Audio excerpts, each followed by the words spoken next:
Si vous m'aviez posé cette question il y a 1 an, je vous aurais répondu que j'étais heureuse. J'avais tout ce qu'une femme pouvait désirer, un mari aimant, un foyer stable et un emploi bien rémunéré. Mon mari, David, était le genre d'homme dont rêvent la plupart des femmes. Loyal, gentil, patient et profondément amoureux de moi. Nous étions mariés depuis 6 ans. Notre vie était routinière, mais confortable. Il se levait tôt, préparait le café, m'embrassait sur le front et partait travailler. Je le suivais peu après, me rendant au siège social où je travaillais comme assistante de direction.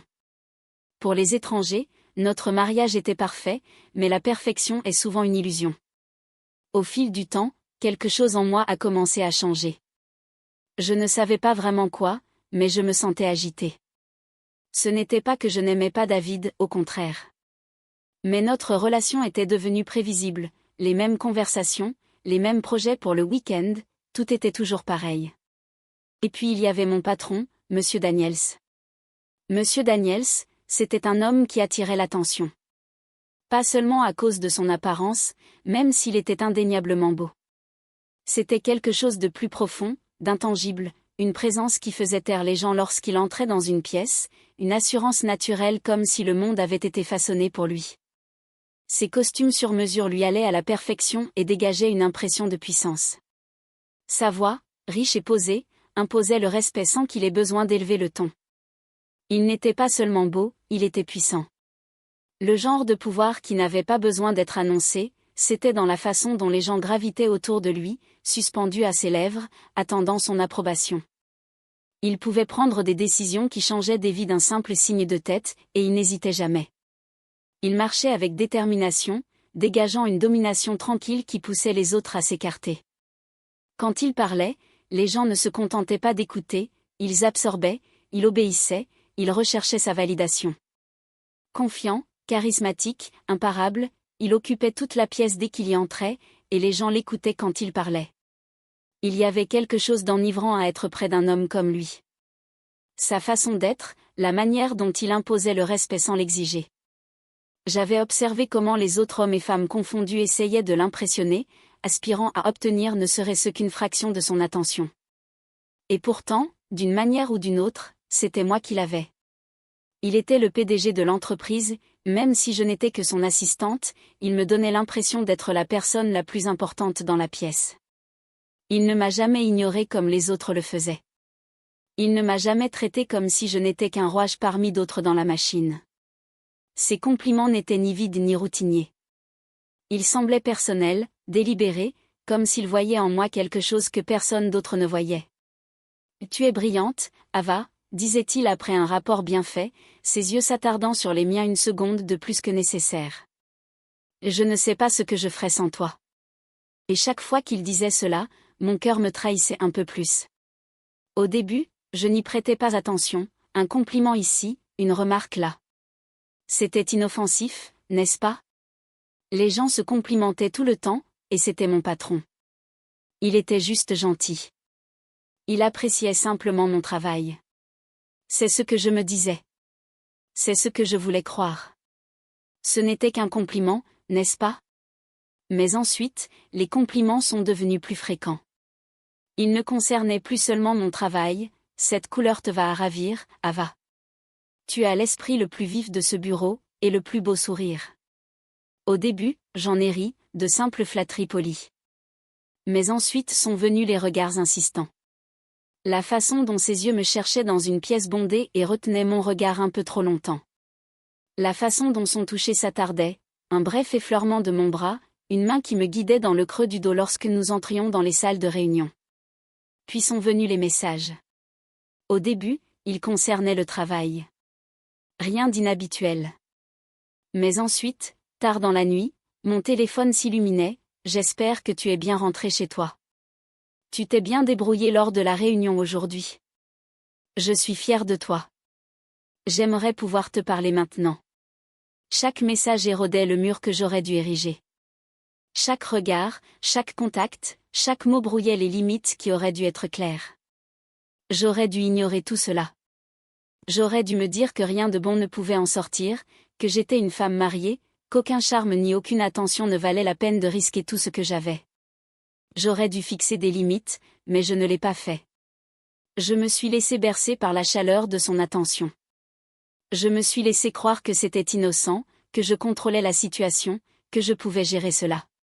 Et ce fut ma première erreur. Un soir, alors que je terminais mon travail, Monsieur Daniel s'est entré dans mon bureau. Encore une longue soirée, m'a-t-il demandé en souriant. Je termine juste, ai-je répondu en essayant de garder une voix calme. Il s'est appuyé contre l'encadrement de la porte, les bras croisés. Viens dîner avec moi. J'ai hésité. Je ne pense pas que ce soit une bonne idée. C'est juste un dîner, Ava. Ses yeux ont croisé les miens, pendant un instant, j'ai tout oublié. Je me suis dit que c'était innocent. Un dîner d'affaires, rien de plus. J'avais tort. Le dîner fut enivrant. La lumière tamisée projetait une lueur chaleureuse sur la table. Le tintement des verres et le doux murmure des conversations nous entouraient comme une symphonie privée. Le vin était doux et riche, tout comme sa voix profonde, assurée, qui m'attirait à chaque mot. La conversation coulait facilement, comme si nous nous connaissions depuis toujours. Il écoutait d'une manière que je n'avais pas ressentie depuis des années. Il n'y avait pas de hochement de tête absent, pas de regard distrait vers un téléphone, juste une attention sans partage, les yeux rivés sur les miens, me donnant l'impression d'être la personne la plus fascinante de la pièce. Et pour la première fois depuis des années, je me sentais vue, entendue, désirée. Monsieur Daniels avait le don de faire disparaître le monde autour de lui. Il riait à mes blagues sans jamais détourner le regard. Il se penchait vers moi quand je parlais, comme si mes mots étaient les seuls qui comptaient. Et à ce moment-là, sous la douce lueur des lumières du restaurant, je me suis laissé croire que peut-être, juste peut-être, il m'avait manqué quelque chose depuis toujours. Il me faisait rire, il me donnait l'impression d'être intéressante, et quand il a posé sa main sur la mienne, je ne l'ai pas retirée. Son contact était chaud, ferme, délibéré. Une invitation silencieuse, une ligne franchie. J'aurais dû bouger, j'aurais dû briser le charme, mais je ne l'ai pas fait. J'ai laissé mes doigts se détendre sous les siens. J'ai laissé l'électricité entre nous persister. Mon cœur battait à tout rompre, mélange de frissons et de peur, d'excitation et de danger. Puis mon téléphone a vibré. David, salut chérie, à quelle heure rentres-tu à la maison? La réalité m'a frappé comme une vague. Mon mari, ma maison, la vie que j'avais construite. La culpabilité m'a envahi, mais seulement pendant une seconde.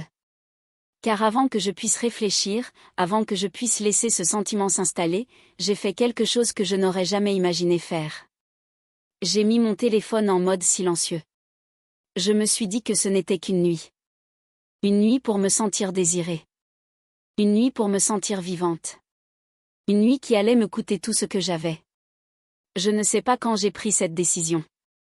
Peut-être était-ce lorsqu'il a touché ma main, ses doigts s'attardant un peu trop longtemps, me procurant une chaleur que je n'avais pas ressentie depuis des années. Peut-être était-ce lorsqu'il m'a murmuré à quel point j'étais belle, d'une voix basse et intime, me donnant l'impression d'être la seule femme au monde. Ou peut-être était-ce lorsqu'il s'est penché vers moi, ses lèvres à quelques centimètres des miennes, ses yeux cherchant mon consentement, et je ne l'ai pas arrêté. J'aurais dû. 1000 raisons m'ont traversé l'esprit, le sourire de David, notre maison, les vœux que nous avions échangés. Mais tout ont été noyés sous l'emprise du moment, sous la faim dans le regard de Monsieur Daniels, sous la partie de moi qui avait envie de ressentir à nouveau cela. La chambre d'hôtel était faiblement éclairée, projetant des ombres le long des murs, brouillant les frontières entre le bien et le mal. Mon cœur battait à tout rompre dans ma poitrine. Chaque battement était un avertissement que je choisissais d'ignorer. L'air entre nous était électrique, chargé de quelque chose de dangereux, d'inévitable. Ava, murmura-t-il, son souffle chaud contre ma peau, ses mains fermes et douces trouvant leur chemin vers moi. Je fermais les yeux et je laissais les choses se produire. Je fis taire la voix dans ma tête qui me criait d'arrêter. Je fis taire les souvenirs de l'homme qui m'avait aimé malgré tout, qui m'avait fait confiance sans réserve. Je fis taire la femme que j'étais autrefois. Et à cet instant, le cœur battant à tout rompre et le souffle court, je franchis une ligne dont je ne pourrais jamais revenir en arrière. Lorsque je me réveillai le lendemain matin, la réalité me frappa de plein fouet. La chaleur des draps de l'hôtel, le léger parfum d'eau de Cologne sur ma peau, le calme de sa respiration à côté de moi, tout cela ressemblait à un rêve. Un rêve imprudent et irréversible. Mais alors que la lumière du petit matin filtrait à travers les rideaux, illuminant la vérité, j'ai su que ce n'était pas un rêve. Je l'avais fait. J'avais trahi l'homme qui m'aimait, l'homme qui m'avait donné son cœur sans hésitation, l'homme qui me faisait confiance. Et pourquoi ? Une nuit de passion volée, un frisson éphémère qui ressemblait désormais plus à du poison qu'à du plaisir. Ma poitrine se serra, ma gorge me brûlait. La honte m'envahit comme une marée lente et suffocante. Je me glissai hors du lit en prenant soin de ne pas réveiller M. Daniels. Il avait l'air paisible, le visage détendu dans son sommeil, inconscient que la femme qui s'était donnée à lui la nuit précédente était désormais désespérée de s'échapper. Mes mains tremblaient tandis que j'attrapais mes vêtements, chaque mouvement me semblant plus lourd, plus lent, comme si mon corps lui-même résistait au poids de mes actions. Je m'habillai rapidement, mes doigts tâtonnant avec les boutons, les fermetures éclairs, avec le besoin irrésistible d'effacer toute trace de la nuit dernière. Puis, sans un mot, sans un regard en arrière, je partis. Le couloir de l'hôtel était étrangement silencieux. Mes talons résonnaient sur le sol ciré, chaque pas me rappelant la trahison que je portais désormais en moi.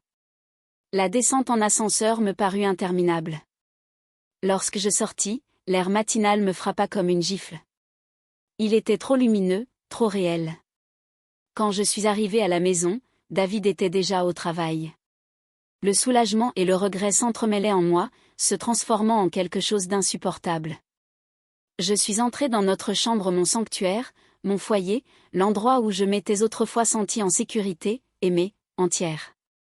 Et puis je l'ai vue, la femme qui me regardait dans le miroir. Ses cheveux étaient légèrement ébouriffés.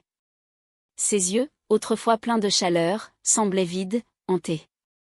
Ses lèvres, les mêmes lèvres qui avaient embrassé un autre homme quelques heures auparavant, étaient pincées en une ligne serrée, coupable. Je ne la reconnaissais pas.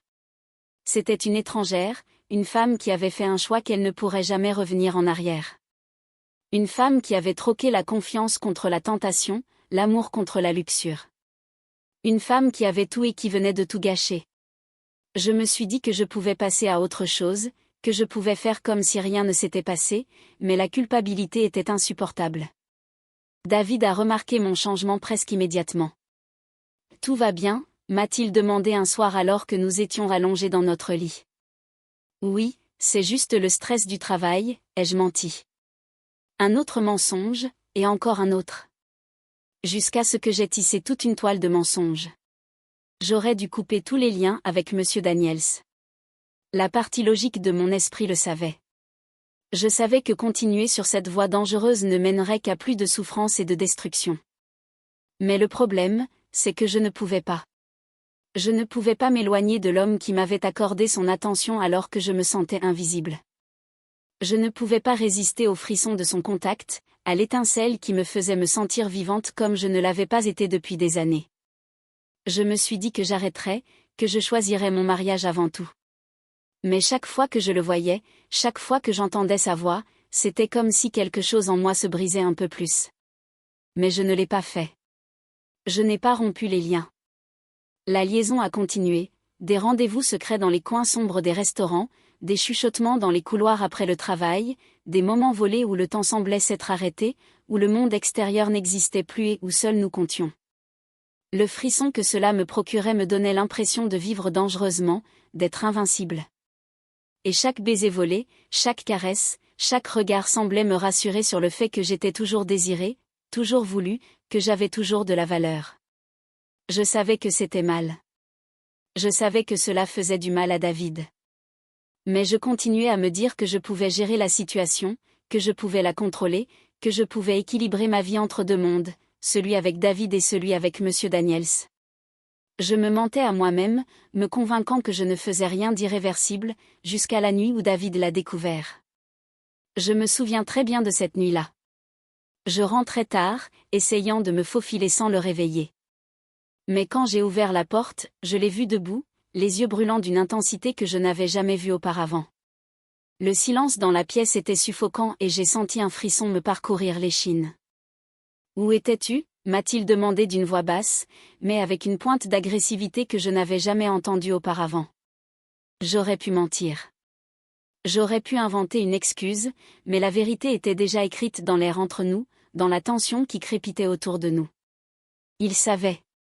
David n'était pas stupide. Il avait vu les signes, rassemblé les fragments des mensonges que j'avais essayé de cacher. Et à ce moment-là, j'ai su que tout allait s'écrouler. Et alors que la vérité sortait de ma bouche, j'ai vu la dévastation dans ses yeux. L'homme qui m'avait aimé, qui m'avait fait confiance, se tenait désormais devant moi comme un étranger. La toile que j'avais tissée, les mensonges, la tromperie, tout s'est effondré en un instant. Et il était trop tard pour revenir en arrière. C'était un SMS, un simple SMS. Monsieur Daniels, je n'arrête pas de penser à hier soir. Je n'aurais jamais imaginé que quelques mots sur un écran pourraient détruire tout ce que j'avais construit. Mais c'était là, noir sur blanc, la preuve de ma trahison devant moi. Je n'avais même pas remarqué le message quand il était arrivé, trop perdu dans mes pensées, trop absorbé par l'instant présent pour réfléchir à ce que je faisais. Mais lorsque David a pris mon téléphone, ses yeux scrutant l'écran avec une familiarité qui m'a fait paniquer, j'ai compris. J'ai compris que c'était fini. David l'avait vu. Les mots flottaient dans l'air entre nous, preuve indéniable de mon infidélité. Et à cet instant, tout s'est effondré. Ava, a-t-il dit, la voix tremblante, mêlée de colère et d'incrédulité. Que as-tu fait? Je voulais m'expliquer. Je voulais le supplier de me pardonner, lui dire que c'était une erreur, que je n'avais pas voulu que cela arrive. Mais la vérité, c'est qu'aucun mot ne pouvait réparer cela. Aucune explication ne pouvait justifier ce que j'avais fait. Je n'avais pas de mots, aucun qui puisse changer quoi que ce soit, aucun qui puisse réparer le mal que j'avais causé. Je restais là, figé, regardant l'homme que j'aimais s'effondrer devant moi, l'homme dont j'avais brisé le cœur. Le silence entre nous était assourdissant, plus fort que tous les mots que j'aurais pu prononcer. À ce moment-là, je réalisais que tout ce que j'avais pris pour acquis, l'amour de David, sa confiance, m'échappait comme du sable entre les doigts. Le poids de mes actes m'écrasait, m'étouffait par son intensité. Il n'y avait plus de retour en arrière possible. Le mal était fait et tout ce qui me restait, c'était un homme brisé debout devant moi, le cœur en miettes, attendant que je fasse quelque chose, n'importe quoi, pour expliquer pourquoi j'avais détruit tout ce que nous avions. Mais je ne pouvais pas. Il n'y avait plus rien à dire. Aucune excuse, aucune justification qui puisse effacer ce que j'avais fait, aucun moyen d'atténuer le choc de ma trahison. Le poids de mes actes m'écrasait, m'étouffait, me broyait. David n'a pas crié, il n'a pas pleuré. Il n'y a pas eu d'explosion de colère ni de supplication désespérée pour obtenir une explication. D'une certaine manière, cela n'a fait qu'empirer les choses. Il est resté là, debout, à me regarder comme si j'étais une étrangère, comme si la femme qu'il avait aimée, celle avec laquelle il avait construit sa vie, avait disparu du jour au lendemain, remplacée par quelqu'un qu'il ne reconnaissait plus. Ses yeux, autrefois remplis de chaleur et de dévotion, étaient désormais vides, distants.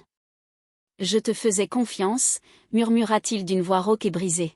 « Je t'aimais. » Le silence s'étendit entre nous, lourd de tout ce que nous avions perdu. Puis il s'éloigna. Pas de dispute, pas de seconde chance, pas de dernier mot, juste le bruit de ses pas qui s'éloignaient, me laissant seul avec les ruines de ce que nous avions autrefois. David est parti cette nuit-là. Il a fait ses valises et a franchi la porte. Et juste comme ça, mon mariage était terminé. Le prix d'une nuit, j'ai perdu David. La douleur m'a frappé par vagues, chacune plus forte que la précédente. David, l'homme qui avait été mon roc, mon fondement, celui à qui j'avais promis de l'aimer pour toujours. Parti en un clin d'œil. Il n'a pas demandé d'explication. Il n'y a eu ni supplication ni espoir désespéré que je revienne en arrière. Il est simplement parti, ce faisant, il a brisé l'illusion que je pouvais réparer ce que j'avais cassé. L'homme qui m'avait soutenu à travers toutes les épreuves, mon meilleur ami, mon partenaire, mon confident, n'était plus qu'un souvenir. J'ai perdu ma maison. Ce n'était pas seulement la maison dans laquelle nous vivions, c'était tout ce qui allait avec, les discussions tardives dans la cuisine, les rires partagés pendant le dîner, le réconfort de me réveiller à ses côtés chaque matin.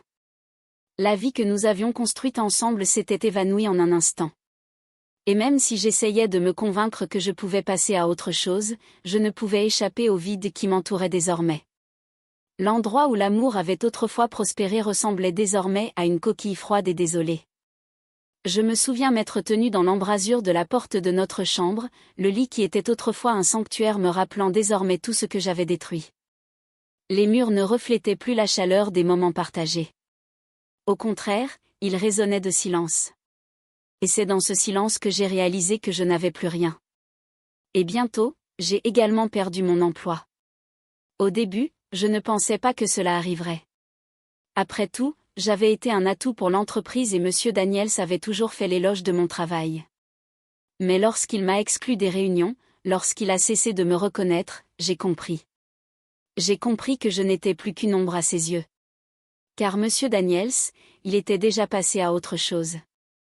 Il était toujours le même PDG charmant et puissant qui imposait sa présence dans la pièce. Mais désormais, pour lui, je n'étais plus qu'un visage parmi tant d'autres. Le flirt, l'alchimie qui nous liait. Tout cela avait disparu, été rejeté, oublié. Je n'étais plus la femme à qui il avait autrefois donné le sentiment d'être spéciale. J'avais été remplacée par quelqu'un d'autre, quelqu'un qui n'avait pas commis les mêmes erreurs. Je n'étais rien pour lui. J'avais été un moment de distraction éphémère, un plaisir temporaire. Je pensais être quelqu'un d'important dans son univers, mais en réalité, je n'avais jamais compté. Pas comme je l'avais espéré, pas comme j'en avais besoin. Pour lui, je n'étais qu'une femme parmi tant d'autres, un visage parmi la foule infinie de ses admiratrices. Et maintenant, je n'étais plus qu'un regret. Cette réalité m'a frappé plus durement que toute autre chose. J'avais tout perdu. David, ma maison et maintenant même mon travail. En l'espace de quelques jours seulement, j'étais passée du statut de femme aimée et admirée à celui de personne insignifiante. La personne que j'avais été autrefois, la femme qui avait un but et de l'ambition, me semblait être un lointain souvenir.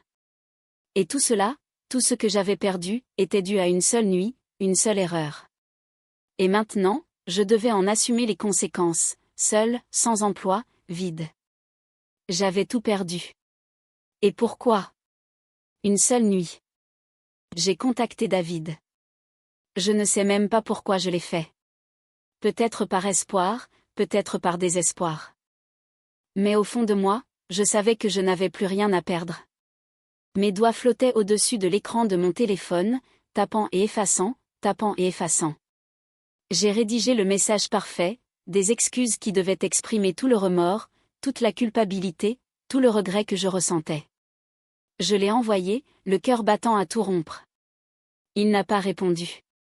Le silence qui a suivi m'a fait l'effet d'une gifle. J'ai fixé mon téléphone, espérant qu'il réponde, qu'il comble d'une manière ou d'une autre le fossé que j'avais creusé entre nous. Peut-être était-il simplement occupé. Peut-être était-il blessé et avait-il besoin de temps. C'est ce que je me suis dit. Mais au fond de moi, je savais bien que ce n'était pas le cas. Je savais qu'il était probablement assis là à lire mon message et qu'il choisissait pourtant de l'ignorer, de m'ignorer. Mais j'ai continué d'essayer. Je ne savais pas quand m'arrêter. Je n'arrivais pas à m'arrêter.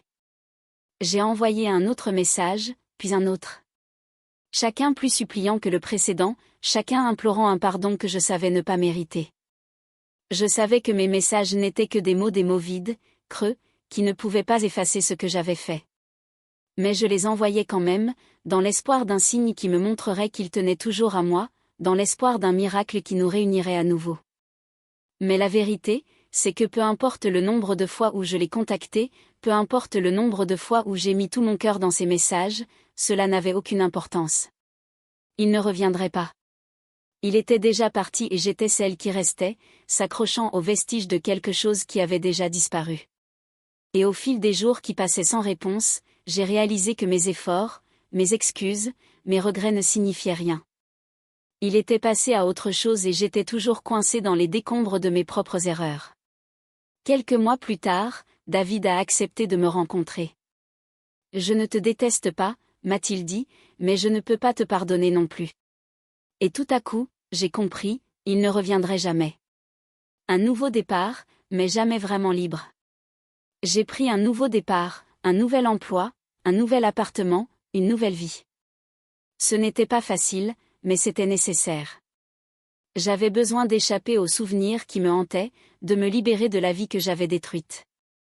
J'ai donc fait mes valises, quitté l'endroit où David et moi avions partagé nos rêves et emménagé dans un petit appartement modeste. Les murs étaient nus et le mobilier basique, mais c'était le mien. Je me suis dit que je pouvais construire une nouvelle vie ici, que le passé n'avait plus d'importance. Au travail, je me suis plongée dans mes tâches. Je gardais la tête baissée, je restais silencieuse et j'essayais de ne pas faire de vagues. Mes collègues étaient gentils, mais je ne laissais personne s'approcher de moi. Je me sentais plus en sécurité ainsi, en gardant les gens à distance. Je gardais un sourire professionnel sur mon visage, mais à l'intérieur, une tempête se préparait. Mais peu importe à quel point j'essayais d'aller de l'avant, peu importe combien de fois je me disais que c'était un nouveau départ, la vérité était que les cicatrices de mes erreurs ne guériraient jamais complètement. Je les portais en moi, cachées sous la surface, comme une plaie ouverte que je refusais de reconnaître. Les nuits étaient les plus difficiles. Seul dans mon petit appartement, le silence m'enveloppait comme une couverture étouffante. Dans ces moments-là, la culpabilité, la honte m'envahissaient et je me souvenais de tout. Le regard de David lorsqu'il avait compris ce que j'avais fait. La façon dont je l'avais déçu, trahi sa confiance, le vide du lit à côté de moi. Je restais éveillée, les yeux fixés au plafond, repassant cette nuit-là en boucle dans ma tête, me demandant pourquoi j'avais fait ça, pourquoi j'avais tout gâché pour quelque chose d'aussi éphémère. Et la réponse, comme toujours, était la même, je ne savais pas. J'avais espéré qu'en prenant un nouveau départ, en recommençant ailleurs, je pourrais oublier, qu'en laissant derrière moi la vie que j'avais connue, je pourrais laisser derrière moi la culpabilité. Mais le passé était toujours là, tapis dans l'ombre, me rappelant ce que j'avais perdu. Les cicatrices étaient permanentes. Et peu importe le nombre de nouveaux départs que j'ai tentés, je n'ai jamais pu y échapper. La trahison a un prix. Pas seulement le prix évident, la perte de l'amour, la rupture de la confiance, mais un coup plus profond qui persiste longtemps après que le moment soit passé. C'est le poids de la culpabilité qui pèse sur ma poitrine chaque fois que je vois un couple heureux se tenir la main. C'est la douleur dans mon âme lorsque j'entends une chanson d'amour à la radio, sachant que ce genre d'amour était autrefois le mien et que je l'ai rejeté. Et j'ai payé pour cela d'une manière que je n'aurais jamais imaginée. Je pensais que le pire serait de perdre David. Je me trompais. La véritable punition venait dans les moments calmes, ceux où personne ne me regardait et où je me retrouvais seule avec mes pensées. Ces moments où je devais assumer mes choix, les repasser en boucle dans ma tête en souhaitant pouvoir me réveiller de ce cauchemar. Elle venait de la solitude, des chuchotements étouffés d'anciens amis qui ne me voyaient plus que comme la femme qui a trompé. Elle venait de la froideur d'un monde qui ne m'accueillait plus comme avant. Si je pouvais revenir en arrière, je ferais un autre choix. Mais la vie ne nous donne pas de seconde chance. Il n'y a pas de bouton reset. Il n'y a aucun moyen de remonter le temps et d'effacer ce qui a été fait. Je ne peux qu'aller de l'avant, portant les cicatrices de mes erreurs, en espérant qu'un jour la douleur s'estompera.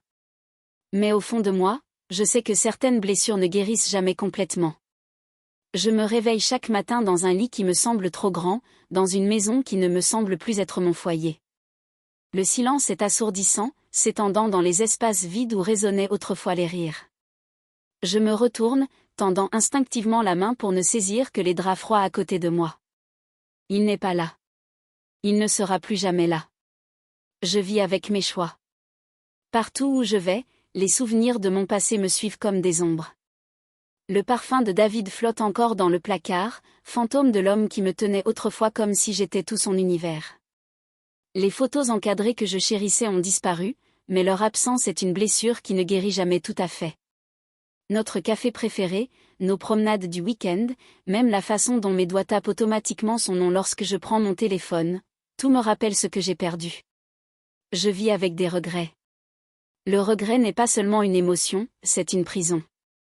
C'est se réveiller au milieu de la nuit, trempé de sueur, revivant le moment où j'ai pris la pire décision de ma vie. C'est regarder mon reflet dans le miroir et me demander comment je suis devenue cette femme. Les chuchotements au travail, les regards critiques de mes anciens amis, la pitié dans les yeux de ma mère, tout cela fait partie de la punition que j'endure aujourd'hui. Et je vis avec le souvenir de la nuit où j'ai tout gâché. Cette nuit se rejoue dans mon esprit comme une chanson que je ne peux pas arrêter, le restaurant faiblement éclairé, la façon dont ses yeux se sont attardés un peu trop longtemps sur les miens. Le frisson de l'interdit, les battements de cœur imprudents. Le baiser volé qui m'a conduite sur un chemin dont je ne peux plus revenir. La chambre d'hôtel, les draps mêlés autour de nous, les mensonges que je me suis racontés pour me convaincre que c'était juste. J'avais tout, un mari qui m'aimait plus que tout, un mariage fondé sur la confiance, un avenir qui semblait autrefois si certain. J'ai tout troqué contre un moment de passion éphémère, contre un désir qui s'est évanoui dès que la réalité m'a rattrapé. Je pensais faire un choix pour une seule nuit, mais en réalité, j'ai fait un choix qui m'entrave toute ma vie. Et j'ai tout perdu. L'amour qui manquait autrefois a disparu. L'homme qui avait promis de rester à mes côtés s'est éloigné, non pas avec colère, mais avec la dévastation silencieuse d'un cœur qui ne pourra jamais être réparé. La vie que j'avais construite, les rêves que nous partagions, tout cela n'est plus que des souvenirs désormais. Pour une nuit, un instant, une erreur.